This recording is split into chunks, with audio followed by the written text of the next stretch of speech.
योगा एक प्राचीन भारतीय पद्धति है जिसके माध्यम से मनुष्य को स्वस्थ रहने और सफलतापूर्वक अपने जीवन को जीने की कला को सिखाया जाता है। पिछले समय में कुवैत में भारतीय योगा को लेकर मुस्लिम महिलाओं और कट्टरपंथियों के बीच एक वैचारिक संघर्ष हुआ। इस संघर्ष का मूल कारण योगा के ऊपर प्रतिबंध लगाया जाना था।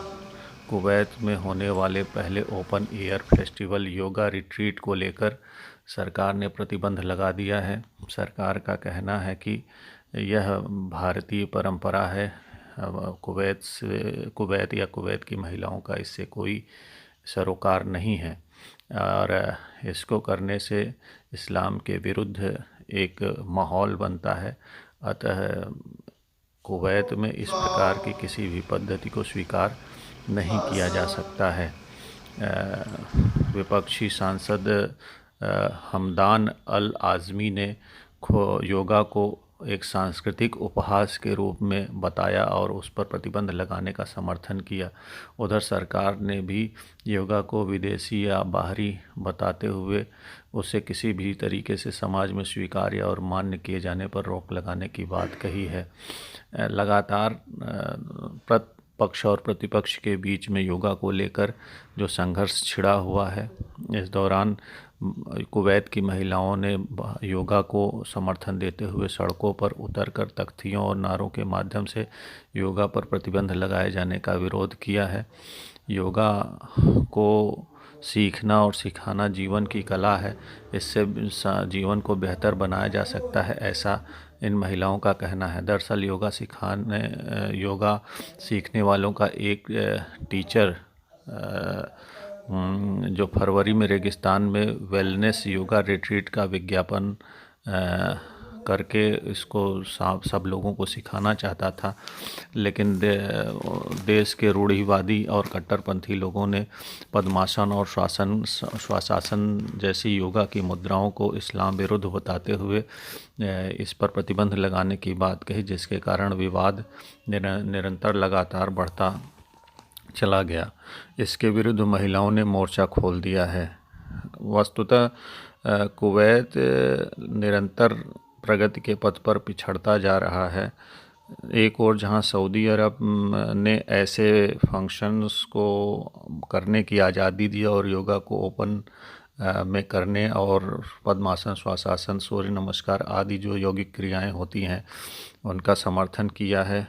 ईरान में भी योगा को लेकर इस प्रकार के कट्टरपंथी सोच नहीं है जितने कि कुवैत में पिछले कुछ समय में देखने को मिली हुई है। अतः यही कारण है कि जो तकनीकी और सामाजिक बदलाव हैं कुवैत में उस गति से नहीं हो पा रहे हैं जिस गति से सऊदी अरब और ईरान जैसे देशों में भी देखने को मिलते हैं। तो अगर समाज में इस प्रकार के बदलावों को स्वीकार नहीं किया जाएगा तो समाज पिछड़ता जाएगा। यही वजह है कि कुवैत प्रगति के पथ पर धीरे धीरे पिछड़ता जा रहा है। एक आंदोलन जो धारा 153 के नाम से चल रहा है पूरे कुवैत में, इस आंदोलन के प्रमुख अल नादैन अल शेखी ने भी कुवैत में फैल रहे कट्टरपंथ और महिलाओं के विरुद्ध हो रहे अन्याय का विरोध किया है। उनका कहना है कि कुवैत की दंड संहिता की धारा 153 के तहत महिलाओं और पुरुषों के बीच में विभेद किया जा रहा है। इसके तहत एक ही दंड के लिए, एक ही सज़ा, एक ही अपराध के लिए जो पुरुष को दंड मिलना चाहिए और जो महिला को दंड मिलना चाहिए उसमें भारी अंतर है। पुरुषों को कम दोषी माना जाता है जबकि महिलाओं को अधिक दोषी मानते हुए समान अपराध के लिए अलग अलग दंड दिया जा रहा है। अतः एबॉलिश धारा 153 नाम से जो आंदोलन अल शेखी के द्वारा कुवैत में किया जा रहा है उसने भी महिलाओं को इस बात के लिए मजबूती प्रदान की है कि वो अपने अधिकारों की लड़ाई लड़ सकें, अपने हितों की रक्षा कर सकें और समाज में स्वतंत्रतापूर्वक अपने अधिकारों के आधार पर जीवन जी सकें। यही वजह है कि निरंतर लगातार कुवैत में योगा पर महिलाओं के कट्टरपंथी विचारों के कारण कुवैत में एक सामाजिक असंतोष बना हुआ है। समाज की संरचना के लिए योगा जैसी पद्धति को समाज में समानता को आधार बनाते हुए स्वीकार किया जाना चाहिए।